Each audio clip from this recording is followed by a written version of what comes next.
Perkembangan terbaru dalam perkara yang menyeret nama Rai Suryo kembali menjadi perhatian publik. Setelah sempat menjalani penangkapan dan pelimpahan perkara terkait kasus dugaan fitnah dan penyebaran tudingan ijazah palsu Presiden ke-7 RI Joko Widodo, Rai Suryo akhirnya tidak ditahan oleh pihak kejaksaan. Keputusan tersebut memunculkan beragam respons, termasuk dari pengacara kondang Hotman Paris Hutapea. Melalui pernyataannya, Hotman menyampaikan apresiasi kepada pihak kejaksaan atas keputusan yang diambil dalam perkara tersebut.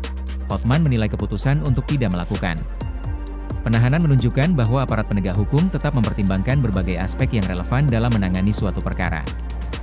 Ia bahkan menyebut secara berseloroh bahwa keputusan tersebut bisa saja sejalan dengan pandangan atau masukan yang pernah disampaikannya sebelumnya.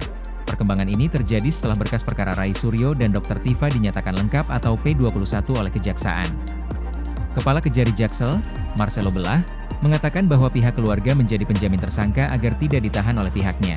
Selain adanya jaminan dari pihak keluarga, Kejari Jaksel juga mempertimbangkan surat dari tersangka yang berjanji akan kooperatif dalam proses hukum yang berjalan. Sebelumnya, Polda Metro Jaya melakukan penangkapan terhadap keduanya untuk memastikan kelancaran proses pelimpahan tersangka dan barang bukti ke Jaksa Penuntut Umum. Kepolisian menjelaskan bahwa langkah tersebut dilakukan guna memastikan kehadiran tersangka dalam proses tahap 2. Sebelum pelimpahan berlangsung, tim kuasa hukum Rai Suryo dan Dr. Tifa juga telah mengupayakan agar keduanya tidak ditahan. Kuasa hukum mereka, Refli Harun, menyatakan bahwa penangguhan atau tidak dilakukannya penahanan menjadi salah satu prioritas yang diperjuangkan pihak pembela. Bahkan sejumlah tokoh disebut bersedia memberikan jaminan bagi keduanya. Kasus ini sendiri merupakan bagian dari polemik panjang mengenai tudingan ijazah palsu yang ditujukan kepada Joko Widodo. Dalam proses penyidikannya, aparat kepolisian melibatkan berbagai ahli, pemeriksaan saksi, serta analisis forensik sebelum akhirnya menetapkan sejumlah tersangka. Nama Rai Suryo menjadi salah satu yang paling mendapat sorotan karena selama ini dikenal sebagai figur yang aktif mempertanyakan keaslian ijazah Jokowi. Posisinya dalam polemik tersebut membuat setiap perkembangan hukum yang terjadi selalu menjadi perhatian publik.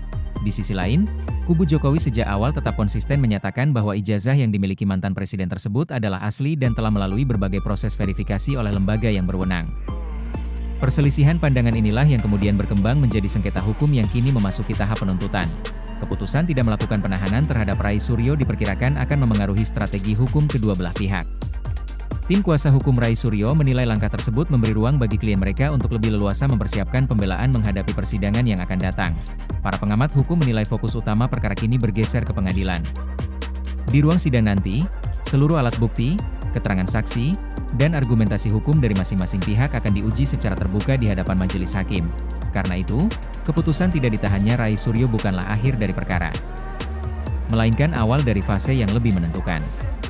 Publik ini menanti bagaimana proses persidangan akan berlangsung dan apakah berbagai klaim yang selama ini berkembang di ruang publik dapat dibuktikan secara hukum. Dengan perhatian masyarakat yang terus tinggi terhadap kasus ini, setiap perkembangan baru diperkirakan akan tetap menjadi sorotan. Terlebih perkara tersebut tidak hanya menyentuh aspek hukum, tetapi juga memiliki dimensi politik yang telah menjadi perdebatan nasional selama bertahun-tahun.